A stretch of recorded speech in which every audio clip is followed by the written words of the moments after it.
നമ്മുടെ വേദിയിലേക്ക് കടന്നു വരുന്നു. അല്ലാഹു അക്ബർ, അല്ലാഹു അക്ബർ, അല്ലാഹു അക്ബർ.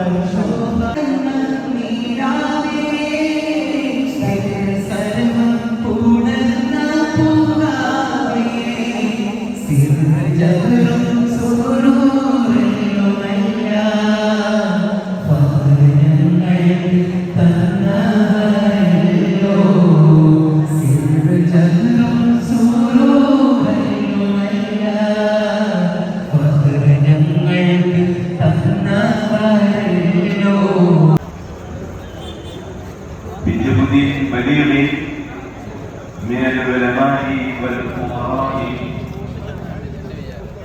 الإسلامية، ولم يقتصر دور الجامعة على التعليم الشرعي فحسب، بل امتدت جهودها إلى شتى اجتماعية، وقد ساهمت في بناء المدارس والمعاهد الشرعية والكليات الشرعية والمساجد والمراكز الإسلامية إلى جانب مشاريع الخيرية الممتدة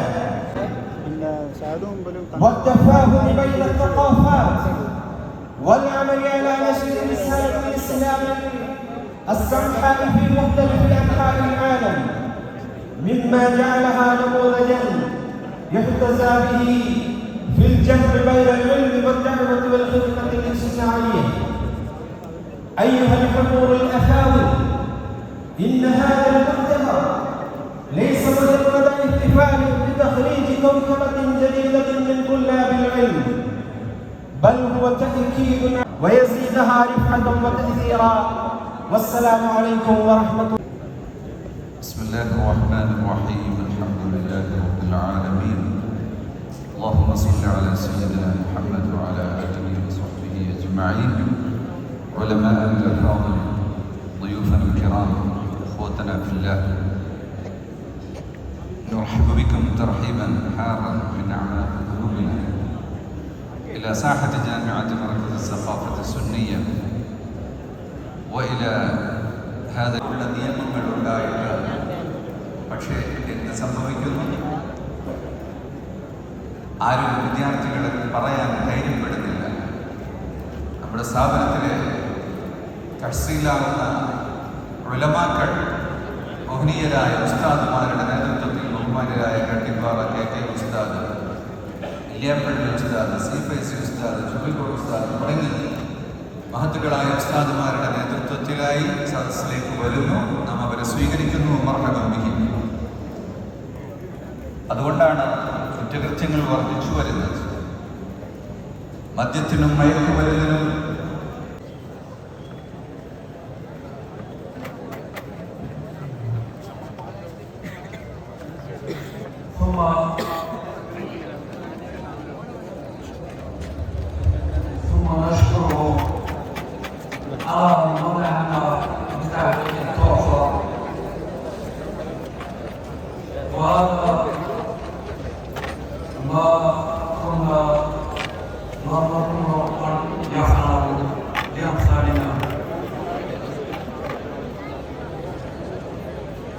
सोशल डेवलपमेंट ऑनर इस साल से मरकज़ सकाफत सुन्निया की तरफ से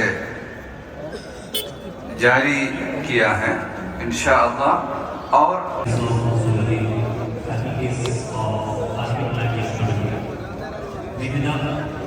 റിസർച്ചേഴ്സുമെല്ലാമാണ് ഇത്തരം കുറ്റകൃത്യങ്ങളിൽ അകപ്പെടുന്നത് എന്ന് കാണുമ്പോൾ നമുക്ക് കൃത്യമായും ബോധ്യപ്പെടുന്നുണ്ട് ആത്മീയ വിദ്യാഭ്യാസത്തിൻ്റെ കുറവ് തന്നെയാണ്. ആത്മീയ വിദ്യാഭ്യാസത്തിൻ്റെ കുറവാണ് ഇതിനെല്ലാം ഉള്ള കാരണം. ഇവിടെ ഇന്ന് സനദ് നൽകുകയാണ്. ഇജാസത്ത് ആവിഷ്കാരത്തിൽ ഒരു നാട്ടിലൊരു മസ്ജിദ്, അതിന് പരിസരത്തൊരു കുളം, അവിടെ പഠിക്കുന്ന വിദ്യാർത്ഥികൾ അവർ വീടുകളിൽ ചെന്ന് ഭക്ഷണം കഴിക്കുന്നു, വീടുകളുമായൊരു കണക്ഷൻ നിലനിർത്തുന്നു.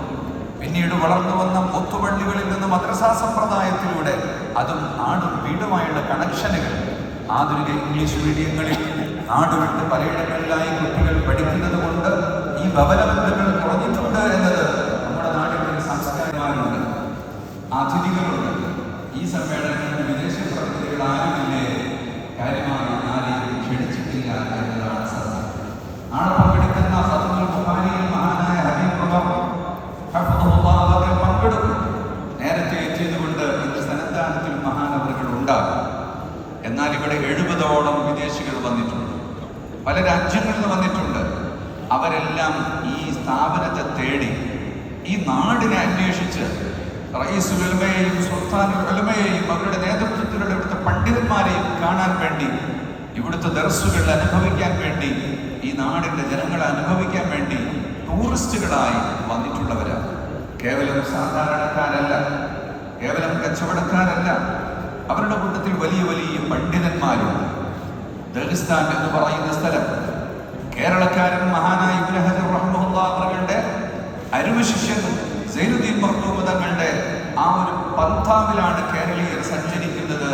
തുഹഫയും ഫത്ഹുൽ മുഈനും അവലംബിച്ചുകൊണ്ട് ജീവിക്കുന്നവരാണ് എങ്കിൽ മഹാനായ അബ്ദുൽ ഹമീദ് ശർവാനി റളിയല്ലാഹു അൻഹുവിന്റെ നാട്ടുകാരാണ് ദാഗിസ്ഥാൻകാർ. നമ്മുടെ നാട്ടിൽ ഏത് രീതിയാണ് നടക്കുന്നത് അതിൽ യാതൊരു മാറ്റവുമില്ലാതെ അങ്ങനെ തന്നെ ഇസ്ലാമിന്റെ ആചാരങ്ങൾ നടക്കുന്ന നാടാണ് ദാഗിസ്ഥാൻ. ശമനം ലക്ഷ്യം വെച്ചുകൊണ്ടുകൂടി കേരളത്തിന്റെ വിവിധ ഭാഗങ്ങളിൽ നൂറുകണക്കിന് ആളുകൾ വരുന്ന മജ്ലിസാണ് ഫാത്തിമ എന്ന് പറയുന്ന വൃന്ദ മജ്ലിസ്. അതിന്റെ വാർഷികമാണ് ഇൻഷാ അല്ലാഹ് ഹബീബ് ഉമർ തങ്ങളവരുടെ നേതൃത്വത്തിൽ ചൊവ്വാഴ്ച രാത്രി നടക്കുന്നത്. അന്ന് തന്നെ വൈകുന്നേരം അസറിന് ശേഷം സാദാത്തുക്കൾക്ക് മാത്രമായി ഹബീബ് ഉമർ അവരെ കാണാനുള്ള പ്രത്യേകമായ സൗകര്യവും ഉണ്ട്. അന്ന് ആരംഭിക്കുന്ന 2 ദിവസത്തെ സഹവാസ ക്യാമ്പ്, സുൽത്താനുൽ ഉലമയുടെയും ഹബീബ് ഉമർ തങ്ങളുടെയും നേതൃത്വത്തിൽ നടക്കുന്ന സഹവാസ ക്യാമ്പ്, അവരോടൊപ്പം ഇരിക്കാം, കേൾക്കാം, നിസ്കരിക്കാം, അദ്ദാനാത്തിൽ പോകാം.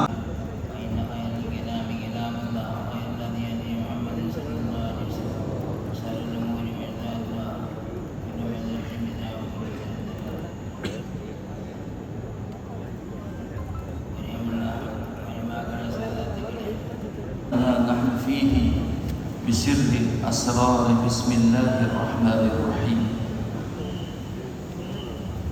أما بعد، السلام عليكم ورحمة الله وبركاته. أيها الأساتذة الكرام ومشايخنا الفضلاء، وعلى رأسهم شيخنا الجليل الذي عودتهم إلى أوطانهم فحمد الله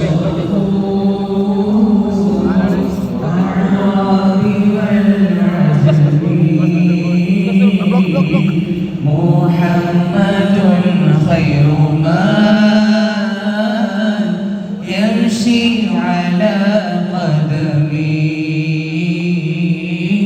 محمد بسيط المعروف جامعه أخلاق وشيم محمد ربيات بالنور طينته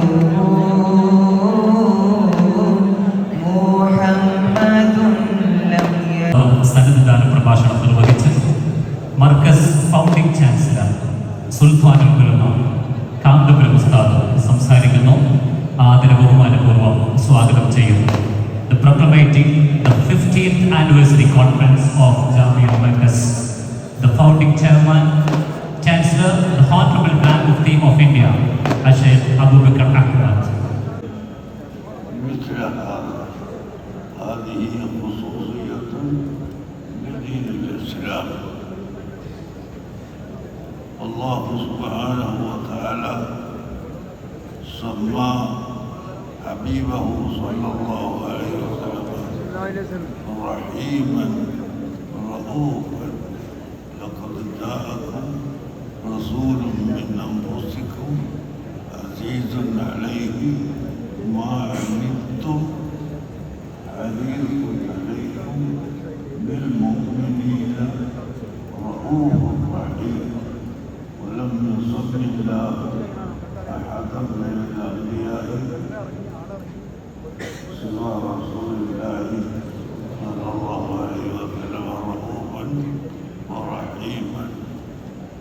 قال قال النبي صلى الله عليه وسلم رحيما برحمة الطائية والله سبحانه وتعالى رحيم بذاته بينهما فرق كثير.